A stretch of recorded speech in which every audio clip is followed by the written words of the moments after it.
ప్రతి ఒక్కరికి కూడా జీవితంలో ఆర్థిక ఇబ్బందులు అనేది ఇబ్బంది పెడుతూనే ఉంటాయి. అది ఆ చిన్న తరగతి నుండి పెద్ద తరగతి వరకు కూడా ఏదో ఒక ఆర్థిక సమస్య అనేది వెంటాడుతూనే ఉంటుంది. అయితే మనం ఎన్ని పరిహారాలు చేసినా, ఎన్ని పూజలు చేసినా ఒక్కొక్కసారి మనకి అవి అనుకూలించవు. మనం అనుకున్నది మనకి లభించదు. ఇలాంటి సమయంలో మనకు వచ్చే అద్భుతమైన అవకాశమే ఈ శ్రావణ మాసం. ఈ శ్రావణ మాసంలో చేసే పూజలు, ఆ లక్ష్మీనారాయణలు పూజించడం, శివారాధన చేయడం, సుబ్రహ్మణ్య స్వామిని పూజించడం, హయగ్రీవుని పూజించడం, ఇలా మనం చేసే ఏ పూజ మంచి ఫలితాలు ఇస్తుంది. అయితే నాకు 2 రోజుల ముందు కమెంట్ లో ఒక సిస్టర్ అడిగారు, ఏంటి అంటే అక్క ఆ కనకధార స్తోత్రం పారాయణం చెయ్యాలి అంటే నాన్ వెజ్ తినకూడదా, అది ఎలాంటి నియమాలు పాటించాలి అని చెప్పి అడిగారనమాట. ఈ రోజు వీడియోలో నేను పాటించే కొన్ని విషయాలు, మంచి ఫలితాన్ని ఇచ్చే విషయాలు మీతో షేర్ చేస్తాను. అయితే వీడియోలోకి వెళ్ళబోయే ముందు అందరికీ నమస్కారం అండి. Welcome back to Uma's cute home. మన శ్రీ పంచమి పూజా నీడ్స్ లో అన్ని రకాల పూజా సామాగ్రి అందుబాటులో ఉంది. అలాగే స్క్రీన్ మీద కనిపించే నెంబర్ కావచ్చు, www.sripanchamipujanits.in వెబ్సైట్ లో కూడా మీరు ఆర్డర్ ప్లేస్ చేసుకోవచ్చు. ఆల్ ఓవర్ ఇండియా షిప్పింగ్ అనేది అవైలబుల్ ఉందండి. వాట్సాప్ లో మీకు షిప్పింగ్ ఛార్జ్ అనేది పడుతుంది. అదే వెబ్సైట్ లో అయితే మీకు 500 బిలో అయితే 5% డిస్కౌంట్ అనేది మీకు వస్తుంది. అలాగే 500 అబోవ్ చేస్తే మీకు ఫ్రీ షిప్పింగ్ వస్తుంది. మీరు 500 అబోవ్ చేసి డిస్కౌంట్ కూపన్ కనుక యూజ్ చేస్తే మీకు ఫ్రీ షిప్పింగ్ అనేది క్యాన్సిల్ అయిపోతుంది. అందుకని 500 బిలో వాళ్ళు కూపన్ కోడ్ యూజ్ చేసుకోండి, 500 అబోవ్ వాళ్ళు ఫ్రీ షిప్పింగ్ ని యూజ్ చేసుకోండి. సరే, ఇప్పుడు మనం లేట్ చేయకుండా వెళ్ళిపోదాం. అయితే ఒక చిన్న ముఖ్య విషయం చెప్పడం మర్చిపోయానండి. మన వరలక్ష్మీదేవి పూజా కిట్ ని ఎంత మంచి ఆదరణ ఇస్తున్నారు, చాలా సంతోషంగా ఉంది. సరే, లేట్ చేయకుండా వీడియోలోకి వెళ్ళిపోదాం. అయితే నాకు ఒక 10 days బిఫోర్ వాట్సాప్ లో ఒక మెసేజ్, మన కస్టమర్ వాళ్ళు ఒక మెసేజ్ ఇచ్చారు. ఏంటి అంటే, అక్క నాకు కనకధార స్తోత్రం బుక్ కావాలి అని చెప్పి, నాకు వాళ్ళు ఎప్పుడో విన్నారంటే కనకధార స్తోత్రం చదివితే మంచిదని చెప్పేసి, అయితే ఆ బుక్ కావాలి అని అడిగారు. అయితే నేను చెప్పాను, మీ ఇంట్లో లలితా సహస్రనామం ఉంటే అది ఉంటే సరిపోతుందండి. అందులో అన్ని రకాలు మనకి ఉంటాయి కాబట్టి లలితా సహస్రనామంలోనే మీకు అన్ని వచ్చేస్తాయి కాబట్టి అందులో కూడా మీకు కనకధార స్తోత్రం అనేది ఉంటుంది. అందుకని మీరు ప్రత్యేకంగా బుక్ కొనుక్కోవసరం లేదు, లలితా సహస్రనామం ఒకటి కొనుక్కుంటే సరిపోతుంది అని చెప్పాను. అయితే వారైతే, అక్క నిజమా, నేను ఇప్పటి వరకు తెలియదు అక్క, నాకు చెప్తూ చెప్పారు. అయితే నేను అప్పుడు అనుకున్నాను అనమాట, అయితే కనకధార స్తోత్రం గురించి, పారాయణ గురించి చాలా మందికి తెలియదు అనమాట. దీని గురించి కొంచెమైనా తెలియజేయాలని చెప్పేసి నేనైతే ఇప్పుడు వీడియో షేర్ చేస్తున్నాను. ఈ బుక్స్ అన్ని కూడా మన దగ్గర అవైలబుల్ ఉన్నాయండి. వరలక్ష్మీదేవి బుక్, అలాగే వైభవ లక్ష్మి, మంగళ గౌరి, లలితా సహస్రనామం, ఇంకా చాలా బుక్స్ ఉన్నాయి. దాని సపరేట్ గా ఒక వీడియో కూడా పెట్టాను. ఇంట్రెస్ట్ ఉంది అంటే డిస్క్రిప్షన్ లో లింక్ ఇస్తాను, ఒకసారి చెక్ చేయండి. అయితే ఈ లలితా సహస్రనామ పారాయణం మనం ఎప్పుడు ప్రారంభించాలి అంటే, శ్రావణ మాసం ప్రారంభమైన మొదటి రోజు నుంచి 21 రోజులు పారాయణ చేస్తే చాలా చాలా మంచిది. మనకి శ్రావణ మాసం 25వ తేదీ నుంచి ప్రారంభం కాబోతుంది. ఈ సమయంలో మనం ఈ యొక్క పారాయణ అనేది చేసుకోవచ్చు. శ్రావణ మాసం మొదటి రోజు నుంచి పారాయణ ప్రారంభించవచ్చు. అక్క, మాకు శ్రావణ మాసం మొదట్లో ప్రారంభం చేయడం కుదరలేదు, ఎప్పుడు చెయ్యాలి అంటే, మీరు శుక్రవారం ఏ రోజైనా మీరు ప్రారంభం చేసుకోవచ్చు. అక్క, మాకు శుక్రవారం కూడా కుదరడం లేదు, ఇంకా శక్తివంతంగా ఏదైనా చెప్పక్క అంటే, పౌర్ణమి రోజు, ఈ శ్రావణ పౌర్ణమి రోజు మీరు ప్రారంభించవచ్చు. సరే, ఇప్పుడు శ్రావణ మాసం వస్తుంది కాబట్టి ఇప్పుడు చూసి ప్రారంభించారు. శ్రావణ మాసం అయిపోయింది, మీరు ఈ వీడియో చూస్తున్నారు, మరి వాళ్ళు ఎప్పుడు ప్రారంభించాలి అంటే, శుక్రవారం రోజు మనం మొదటిగా, అంటే పౌర్ణమికి ముందు వచ్చే 2 శుక్రవారాల్లో ఏదో ఒక శుక్రవారం మీరు చూస్ చేసుకొని పారాయణ చేయొచ్చు. ఇక మధ్యలో పీరియడ్స్ వస్తే ఏం చేయాలని చెప్పి మళ్ళీ వెంటనే ఒక సందేహం వస్తుంది. వీలైనంత వరకు కూడా మీరు మధ్యలో ఎలాంటి డిస్టర్బెన్స్, 21 days 30 days కదా పీరియడ్స్, 30 days కి ఒకసారి వస్తుంది. ఆ 21 days క్యాల్కులేట్ చేసుకొని ప్రారంభించండి. శుక్రవారము మొదటి రోజు ప్రారంభించలేకపోయినా అయిపోయిన తర్వాత శుక్రవారమో ఏదో రోజు పౌర్ణమి రోజు ప్రారంభించండి. ఒకవేళ మేము ప్రారంభించేసాం, ఇప్పుడు అందరికి PCOD సమస్యలు వస్తున్నాయి, ఈ డేట్ ఎప్పుడు వస్తుందో కూడా మనం చెప్పలేని స్థితి, కానీ మనకి చేయాలనే ఆతృత, ఆసక్తి, భక్తి ఎక్కువ ఉంటుంది. ఆ సమయంలో ఏం చేస్తాం, శ్రావణ మాసం మొదటి రోజు లేదంటే మీకు వీలైనప్పుడు ప్రారంభించేస్తాం. ప్రారంభిస్తే మధ్యలో పీరియడ్స్ వస్తే ఏం చేస్తారంటే ఆ 5 రోజులు వదిలేయండి. పీరియడ్స్ అయిన దగ్గర నుంచి 5 రోజులు వదిలేసి తర్వాత రోజు నుంచి, అంటే మీకు 5వ రోజు తర్వాత బ్లీడింగ్ కంప్లీట్ అయిపోతుంది కదా, అప్పుడు మీరు మళ్ళీ తలస్నానం చేసి పూజ గదనంతా శుభ్రం చేసుకొని మళ్ళీ ఈ యొక్క ఆ కనకదార స్తోత్ర పారాయణాన్ని ప్రారంభించండి. ఇక నెక్స్ట్ వచ్చే చాలా మందికి వచ్చే సందేహం ఏంటంటే, ఒకవేళ ఇంట్లో వండాల్సి వస్తే ఏం చేయాలక్క, ఒకవేళ తింటే ఏం చేయాలి అని చెప్పి చాలా మంది సందేహం. ఇంటి గృహిణి ఎవరైతే ఈ కనకదార స్తోత్ర పారాయణ చేయాలనుకుంటున్నారో వాళ్ళు ఈ 21 రోజులు తినకుండా ఉంటే చాలా మంచిది. సరే మేము మానేసామక్క, మరి ఇంట్లోని హస్బెండ్ అవ్వచ్చు, పిల్లలు అవ్వచ్చు, అత్తమామలు అవ్వచ్చు, వాళ్ళకి వండి పెట్టాలక్క, ఏం చేయాలి, దీని వల్ల గొడవలు వస్తాయేమో భయంగా ఉంది అనేసి అనుకుంటూ ఉంటారు. అలా కూడా అడుగుతారు. ఇంట్లో మనం చెప్పింది అర్థం చేసుకొని మనం సహకరించే వాళ్ళైతే ఓకే, మనం చక్కగా మొత్తం ఇంటిల్లి పాది కూడా మానేయచ్చు. లేదు నాకు కాకనే కాదు, నాకు నాన్ వెజ్ ఉండాలి అనుకుని ఇంట్లో వాళ్ళు ఎవరైనా ఫోర్స్ చేస్తే గనక మీరు తినకండి, ఉదయాన్నే మీరు పారాయణ చేసేస్తారు.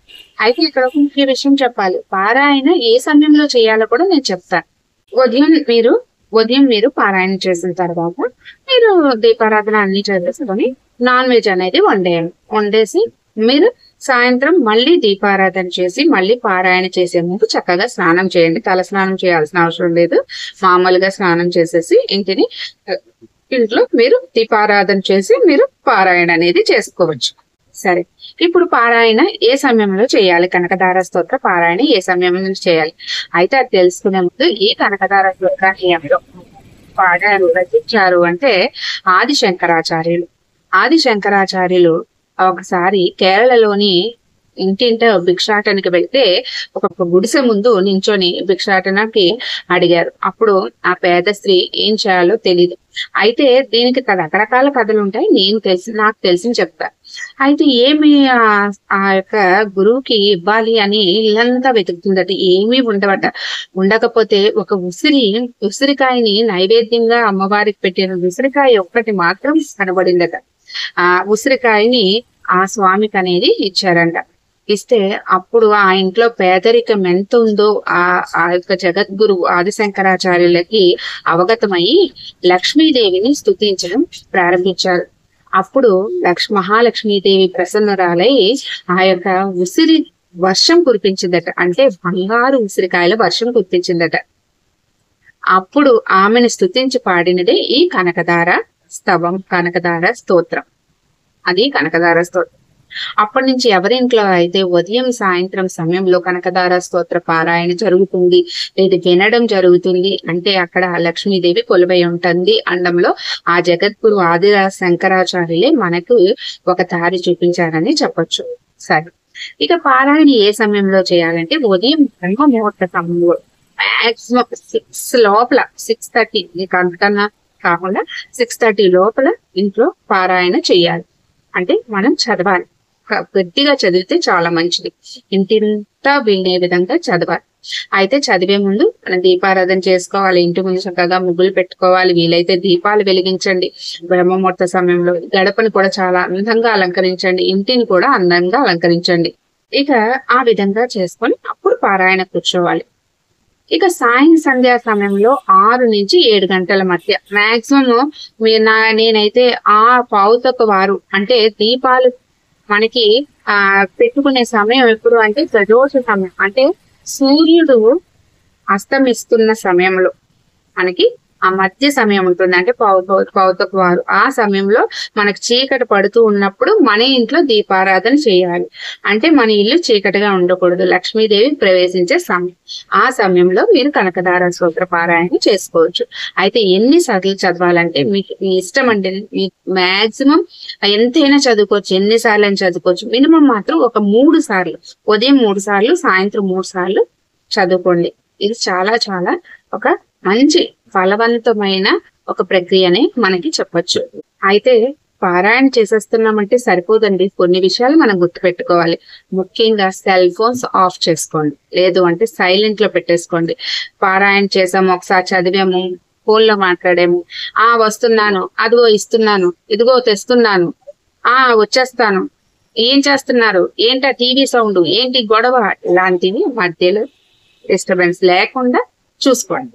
పారాయణ కూర్చుంటున్నామంటే అన్ని క్లియర్ చేసుకొని మీ ఇంట్లో వాళ్ళకి నన్ను ఒక అరగంట సేపు డిస్టర్బ్ చేయొద్దు అని చెప్పి మీరు ఆ పనిని అనేది ప్రారంభించండి. అదే విధంగా సాయంత్రం సమయంలో కూడా మీరు ఎలాంటి డిస్టర్బెన్స్ మీకు లేకుండా చూసుకొని పారాయణ చాలా మనశ్శాంతిగా పూర్తి భక్తి శ్రద్ధలతోటి అమ్మవారు తప్పనిసరిగా మన ఇంట్లోకి నడిచి వస్తారు, ఆ పారాయణ వింటారు, మా ఇంట్లో ఉన్న ఆర్థిక ఇబ్బందులన్నీ కూడా తుడిచిపెట్టుకుపోతాయి అని ఒక మంచి సంకల్పంతో, ఒక మంచి దృఢమైన ఒక ఆలోచనతోటి, పూర్తి నమ్మకంతో మీరు ఈ పారాయణ అనేది ప్రారంభించండి.